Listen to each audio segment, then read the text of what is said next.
Por, lidhje me Senatin, i rëndësishëm është roli i presidentit.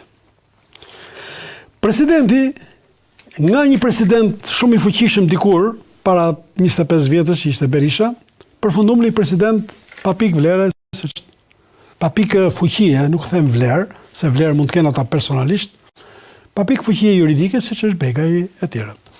Dhe ne mendojmë që presidenti duhet zgjedhur nga populli, edhe kjo zgjedhje duhet të jetë sa më e fortë edhe sa më e plot. Dhe zgjedhja e presidentit, i cili dhe ky duhet të kalojë barierat e përplasjeve ndër disa president, të cilët të shprehin mendimin e tyre dhe të pëlqejnë ose mos pëlqejnë nga votuesit. Edhe votuesit në funksion të formës drejtimit tyre dhe filozofisë tyre për drejtim, ata duhet të japin edhe votën. Atëherë parcelizohet përgjegjësia.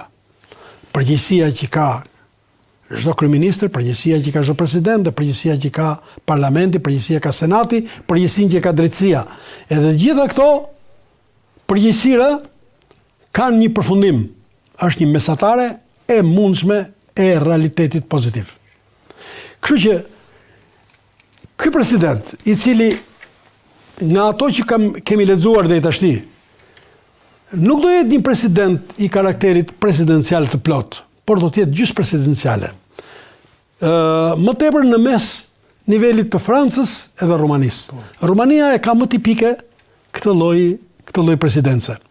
Edhe e ka interesante. Nuk po hym në detaje, se nuk është vendi as ashtu për detaje. Unë mendoj se këto ishin rrugët për të përmirësuar këtë ambient i cili të mundet të ekzistojë këto katër kolonat, legjitimitet, transparencë, përgjegjësimë dhe gjithëpërfshirje.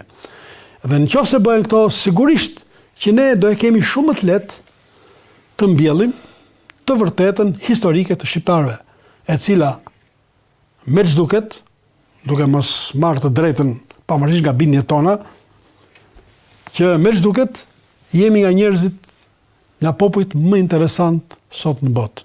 Nuk pa themi që jemi si primatët e dikurshëm.